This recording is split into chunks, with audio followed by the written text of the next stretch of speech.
இயக்குனர் பாரதிராஜா மறைவிற்கு பிறகு அவரது குடும்பத்தை சுற்றி பல்வேறு சர்ச்சைகள் இணையத்தில் பேசப்பட்டு வருகின்றன. குறிப்பாக பாரதிராஜாவின் இறுதி சடங்கில் அவரது மருமகள் நந்தனா கலந்து கொண்ட போது மகள் ஜனனி அவரை கையை பிடித்து எழுப்பி வெளியே அனுப்பியதாக சில வீடியோக்கள் வெளியாகி பெரும் விவாதத்தை ஏற்படுத்தியுள்ளது. இந்த சம்பவத்திற்கு பின்னால் குடும்ப சொத்து பிரச்சனைதான் காரணம் என்றும் அதனால்தான் குடும்பத்தினர் மனோஜின் மனைவி நந்தனாவை புறக்கணித்தார்கள் என்றும் பலரும் கருத்து கூறினர். இந்த நிலையில் இந்த விவகாரம் குறித்து இயக்குனர் மனோஜ்குமார் விளக்கமளிக்கும் வீடியோ ஒன்றை வெளியிட்டுள்ளார். அதில் அவர் கூறியதாவது: மனோஜ் மறைந்த பிறகு அவரது உடல் அஞ்சலிக்காக நீலாங்கரை இல்லத்தில் வைக்கப்பட்டிருந்த போது குடும்ப வழக்கப்படி 16ஆம் நாள் காரியம் அந்த வீட்டிலேயே செய்ய வேண்டும் என்று உறவினர்கள் முடிவு செய்ததாக தெரிவித்துள்ளார். அதற்காக மனோஜின் மனைவியும் குழந்தைகளும் அங்கேயே தங்க வேண்டும் என்று குடும்பத்தினர் கேட்டதாகவும், ஆனால் நந்தனா அதற்கு சம்மதிக்காமல் வேறு வீட்டிற்கு சென்று விட்டதாகவும் கூறியுள்ளார்.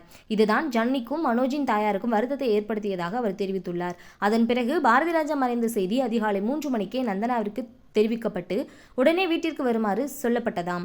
ஆனால் அவர் காலை 9 மணிக்கு பிறகே வந்ததாகவும் அதுவும் குடும்பத்தினருக்கு ஏமாற்றத்தை ஏற்படுத்தியதாகவும் மனோஜ்குமார் விளக்கமளித்துள்ளார். மேலும் பாரதிராஜாவின் உடலுக்கு அரசு மரியாதையுடன் இறுதி சடங்கு நடத்த வேண்டியிருப்பதால் மாலை 3 மணிக்குள் குடும்ப சடங்குகளை தொடங்க வேண்டும் என்று காவல்துறை மற்றும் அதிகாரிகள் முன்கூட்டியே அறிவுறுத்தியிருந்ததாக அவர் கூறியுள்ளார். அதற்கேற்ப ஏற்பாடுகள் செய்யப்பட்டிருந்த போதும் நந்தனா அன்றும் தாமதமாக வந்ததாகவும் தெரிவித்துள்ளார். இதனால் பாரதிராஜாவின் உடல் அருகே அமர்ந்திருந்த நந்தனாவிடம் ஜனனி ஏன் இவ்வளவு தாமதமாக வந்தாய் என்று கேட்டு வாக்குவாதம் செய்ததாகவும் அதுவே பெரிய சர்ச்சையாக மாறிவிட்டதாகவும் அவர் கூறியுள்ளார். ஆனால் அந்த நேரத்தில் சொத்து பிரச்சனை எதுவும் வெடிக்கவில்லை என்றும் தாமதமாக வந்தது தொடர்பான குடும்ப கோபமே இந்த மோதலுக்கு காரணம் என்றும் மனோஜ்குமார் தெளிவுபடுத்தியுள்ளார். இதன் மூலம் இணையத்தில் பரவி வந்த சொத்து தகராறு குறித்த பேச்சுக்களுக்கு மனோஜ்குமார் மறைமுகமாக முற்றுப்புள்ளி வைத்திருக்கிறார்.